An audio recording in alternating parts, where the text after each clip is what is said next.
ধরুন আপনি social media scroll করছেন এবং স্ক্রোল করতে করতে আপনার সামনে একটি ফটো চলে এলো, যে ফটোটা এডিটিংটা আপনার খুব সুন্দর লাগলো এবং সেই ফটোটার ব্যাকগ্রাউন্ডটা চাইছেন আপনি আপনার ফটোতে লাগাতে। হাই গাইস, তো কথা বলছিলাম ফটো রুমের নতুন একটি ভার্সন নিয়ে। ধরুন আপনি সোশ্যাল মিডিয়াতে কোনো ফটো দেখছেন, ওই ফটোর ব্যাকগ্রাউন্ডটা আপনার পছন্দ হয়ে গেল, ওই ফটোর ব্যাকগ্রাউন্ডটা আপনি আপনার ফটোর ব্যাকগ্রাউন্ডের পিছনে সেট করতে পারবেন। মানে হুবহু তো হবে না, কিন্তু ওই রকম ফটো আপনার ব্যাকগ্রাউন্ডে চলে আসবে। ফটো রুমের এই নতুন আপডেটটি, আজকের পুরো ভিডিওটা দেখলে আপনি এই ফটো রুমের নতুন আপডেটটি শিখে যাবেন, কিভাবে কি করতে পারবেন। সম্পূর্ণ এই ভিডিওটির ডিটেলসে আমি দেখিয়ে দেবো। তার জন্য ভিডিওটি কন্টিনিউ লাস্ট পর্যন্ত দেখতে হবে। আর লাস্ট পর্যন্ত না দেখলে কিন্তু আমাকে আবার কমেন্টে এসে বলবেন না ভাই বুঝতে পারিনি। ভিডিওটা শুরু করার আগে আপনাদের কাছে একটাই রিকোয়েস্ট, আপনি যদি আমাদের চ্যানেলে প্রথমবার এসে থাকেন এবং এই থবরাটা প্রথমবার দেখে থাকেন, তাহলে অবশ্যই চ্যানেলটিকে সাবস্ক্রাইব করবেন এবং পাশে থাকা নোটিফিকেশন বেলটি অবশ্যই অন করে রাখবেন, কারণ এই চ্যানেলে এই ধরনের নতুন নতুন ভিডিও আপলোড করা হয়ে থাকে। তো চলুন শুরু করি। তো সবার প্রথমে আপনাকে ফটো রুম অ্যাপটাকে ওপেন করতে হবে। ফটো রুমের এই নতুন ভার্সনটি কোথায় পাবেন ভিডিও শেষে বলবো। তো ওপেন হয়ে যাওয়ার পর অ্যালাউ পারমিশন চাইবে, দিয়ে দেবেন। তারপর নিচে স্টার্ট ফ্রম ফটো লেখা আছে, ক্লিক করবেন। ক্লিক করার পর আপনার সামনে গ্যালারিটা ওপেন হয়ে যাবে। আপনাকে কী করতে হবে, গ্যালারি থেকে আপনার যে কোনো একটা নর্মাল ফটো যেটাকে আপনি এডিট করতে চান, জাস্ট ওই ফটোটাকে এখান থেকে সিলেক্ট করে নিতে হবে। সো আমি সিলেক্ট করে নিচ্ছি। তো গাইস দেখতে পাচ্ছেন আমি এখান থেকে এই ফটোটা সিলেক্ট করছি। এটা কিছুক্ষণ স্ক্যান হবে এবং স্ক্যান হওয়ার পর ব্যাকগ্রাউন্ডটা ভ্যানিশ হয়ে যায়, আমরা সবাই জানি।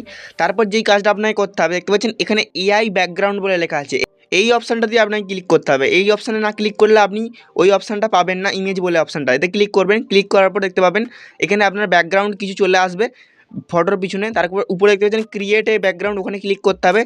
তারপরে যে তিনটে অপশান আছে ডান দিকে উপরে ইমেজ বলে একটা অপশান পাবেন, এই ইমেজ অপশানটায় আপনাকে ক্লিক করতে হবে। ইমেজ অপশানটাকে আপনাকে ক্লিক করার পর দেখতে পাবেন আপনার সামনে এরকম কিছু অপশান চলে আসবে, এখানে কিছু ফটোর প্রিসেট চলে আসবে। এই ধরনের ব্যাকগ্রাউন্ড আপনি আনতে পারবেন। উপরে সিলেক্ট অ্যান ইমেজ দেখতে পাচ্ছেন, জাস্ট এখানে আপনাকে একটা ক্লিক করতে হবে। ক্লিক করার সাথে সাথে আপনার গ্যালারিটা ওপেন হয়ে যাবে। গ্যালারিটা ওপেন হয়ে যাওয়ার পর কী করতে হবে, গ্যালারি ওপেন হয়ে যাওয়ার পর দেখতে পাবেন এখানে আপনার ফটোগুলো শো করছে। আপনি যেই ব্যাকগ্রাউন্ডটা রাখতে চান, সোশ্যাল মিডিয়া থেকে যেই স্ক্রিনশটটা নিয়ে এসেছেন, জাস্ট ওই স্ক্রিনশটটা এখানে সিলেক্ট করে দেবেন। সিলেক্ট করে দেওয়ার সাথে সাথে ওই ফটোর ব্যাকগ্রাউন্ডটা স্ক্যান হবে এবং আপনার ফটোর ব্যাকগ্রাউন্ডের সাথে অ্যাড হয়ে যাবে। দেখতে পাচ্ছেন আমাদেরকে অ্যাড হয়ে গেছে। এই চারটে যদি পছন্দ না হয়, জেনারেট ফোর মোডে আপনাকে ক্লিক করতে হবে। ক্লিক করলে আরও চারটে এখানে দেবে আমাদের বানিয়ে, এই চারটে আপনি খুব ইজিলিভাবে ডাউনলোড করতে পারবেন। তো গাইস এবার আপনি যেই ফটোটা সেভ করতে চান গ্যালারিতে, জাস্ট ওই ফটোটাকে আপনাকে সিলেক্ট করতে হবে। সিলেক্ট করার পর ইজি স্টেপ, আমরা সবাই জানি নিচে এক্সপোর্ট অপশানে ক্লিক করতে হবে। এক্সপোর্ট অপশানে ক্লিক করার পর সেভ টু গ্যালারিতে ক্লিক করতে হবে। বাস গ্যালারিতে আমাদের এই ফটোটা সিলেক্ট হয়ে যাবে। এবার আপনি কোয়ালিটি ইনহ্যান্স করার জন্য যে কোনো অ্যাপ্লিকেশন যেমন রিমিনি, উইঙ্ক ইত্যাদি নানা রকম অ্যাপ্লিকেশন ইউজ করতে পারেন।